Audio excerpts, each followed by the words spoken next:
Why does it say 41? 41. 41 years old. Vraiment? Yeah. It's the oldest international film festival in Canada. Really? It is the oldest international film festival in Canada. Oh, Yes. so there, I didn't know. And trying desperately to still be young. Ah. And yes, it's possible.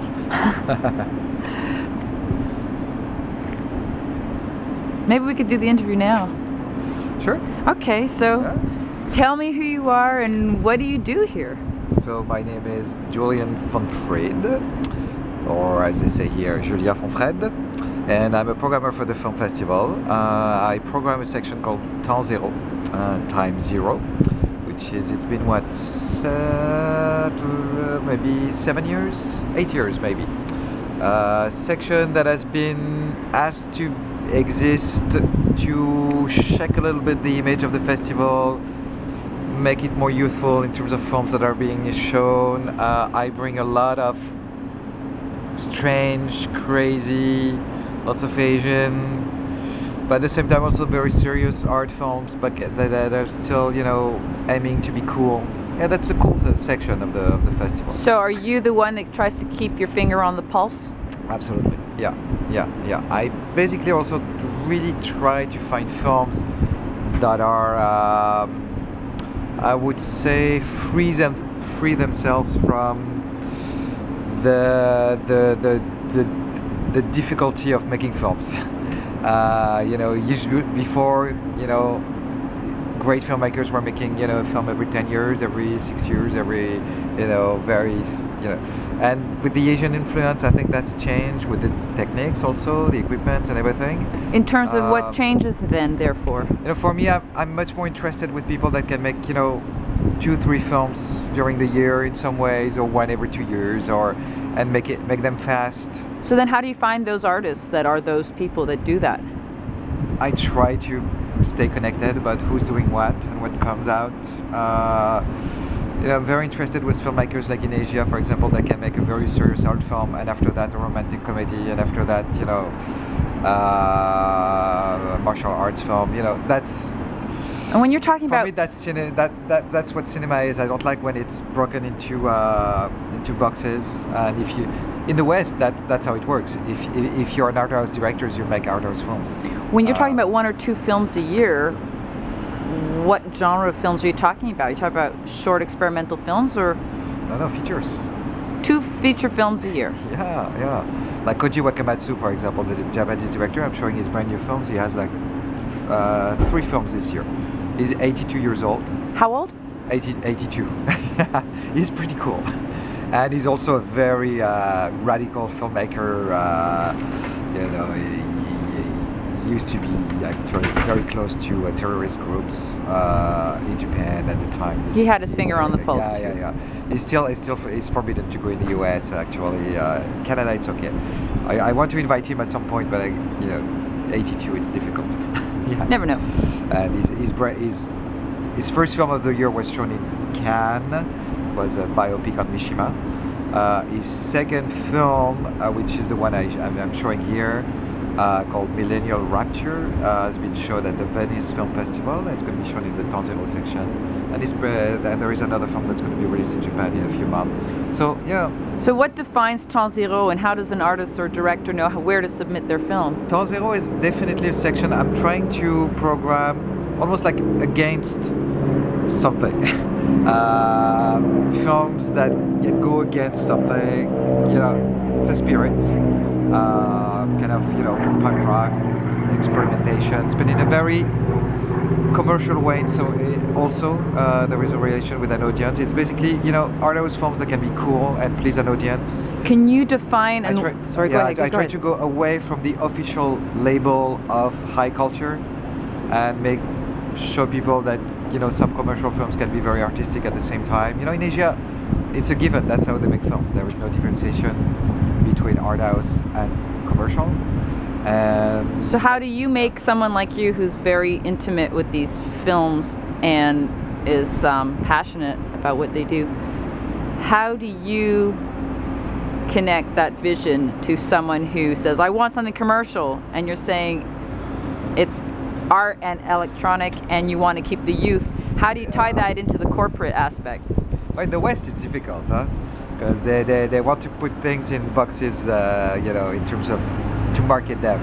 So it is very difficult. But you know, the idea of presenting films as a programmers in that section and in other section as well, you know, is maybe to influence audience, influence filmmakers if they come to the festival, if they want to make films, or you know, to show them that it's, you know, you can make those films. It's possible. I mean, Tarantino comes from that.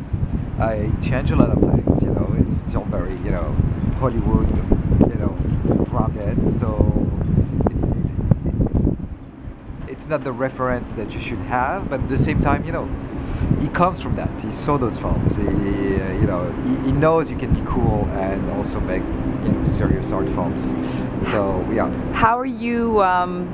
How do you find this year's programming, and what are you most excited about this year's FNC? A lot of things, but this year is really cool. There are two things. I have 3 films made by young directors talking about youth in a very interesting way, especially the one that's very important is a Serbian film called Clip. Clip was got the grand prize at the Rotterdam Film Festival, which just banned in Russia, and it's almost like Kids, Larry Clark's movie, made by a young girl. So that's already different. You don't have the adult looking at the kids, and to have like this almost like morale above the whole thing. I mean, they're kids, that their world, it's fucked up, it's violent, it's disturbing as hell, but at the same time, seeing from the inside, it seems to be okay. And that's you're not used to look at those topics that way.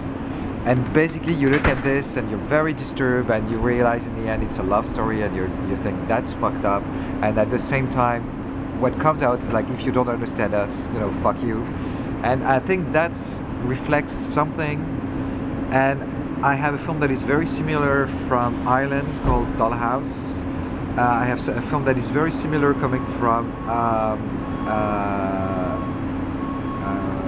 Argentina, called Los Salvajes. And those 3 films, they're basically from the same world. They say the same kind of things.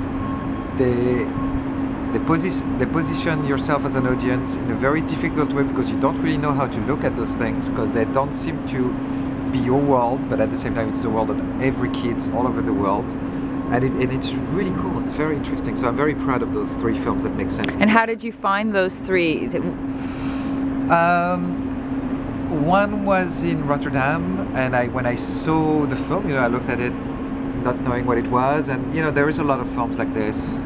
So I looked at it saying, you know, another one of those really, you know, harsh reality about the kids, especially in Serbia. I guess it's tough. But I was very, very, very impressed by the way it just twisting the thing around, and it's much more free than everything I've seen on the same subject matter. And then the others I've seen, because it was shown in Berlin. Another one was shown in Cannes. He won a prize in Cannes actually. And those 3, I was very amazed that they really worked together in terms of 3 different countries, 3 different films, but at the same time, 3. It's almost every film is a mirror to the other ones, and they make sense together. And I'm very happy with that. Yeah. Do you find that happens? That there's a zeitgeist of themes that come up, just brewing? Oh yeah, absolutely. Yeah. But there is a lot of things to throw away. You know, those. That's why they make garbage cans. Yeah, that's it. You know, it's pretty rare to see those films like this, like Clip, like Los Salvajes, like Dollhouse. So it's a good time. Dollhouse is amazing because it was almost improvised, most of it. It's about kids entering a house, trashing it. You know, those bad kids, those fucked up kids. You know nothing about what's before and what's going to be after. You know nothing psychologically about those kids from before they enter the house and after they leave the house. So it puts you as an audience, you only live in the present time. It's amazing to see how it works. Wow. Because you're not used to that. Where do you get your source of information, the next film? Is it through relationships with directors, producers, film festivals? Can you explain? Yeah, definitely. I try to keep connections with everybody that's doing stuff and what we consider good stuff. The filmmakers that came in the past, the producers that presented their films, the distributors, and the good thing is that the Temps Zero section has a very good reputation now. It started, nobody knew exactly what it was, and because it attracts a lot of audience, the audience has a public award as well, and we helped a few films in the past, and yeah, people like that section. They know it's a cool place to be. How do people let you know, a programmer, that they want you to consider their film? How do they find you? Or how do you find them? Those would be more the filmmakers, for example. The filmmakers would do that. They would call me or contact us and say, yeah, I have a new film, that would be great for that section. What I find really cool now is local distributors here, and also more and more international sales agents. When we tell them it's for Temps Zero, they say, oh, that would be the best place to show the film. So that's kind of cool, yeah. So people are starting to come to you, and you have to do less footwork, and more people are just coming to you. Yeah, absolutely. Is this a type of multifaceted section common in other festivals, or is it particular to the FNC? Yeah, not like that. It's similar to what Midnight Madness maybe in Toronto used to be at the time of Noah Cohen, maybe when he was doing it, and that would be that kind of films, commercial or very, very difficult art house films, but that would show at midnight for me. I saw them during the day, all day. Yeah. I used to go to Midnight Madness when Noah Cohen was doing it. So those were the films I was really impressed, and that's, yeah. So it's a unique then, this section. Yeah. Wow, cool. You, yay! I got some cool stuff. That's the spirit of Temps Zero. That's exactly it. That's what Temps Zero is. Yay! Tell me about you. What do you do here? I'm everybody's bitch. That's not going on the internet, eh?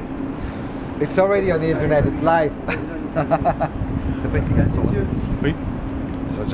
You didn't really scare me. I just needed to scream. Yes.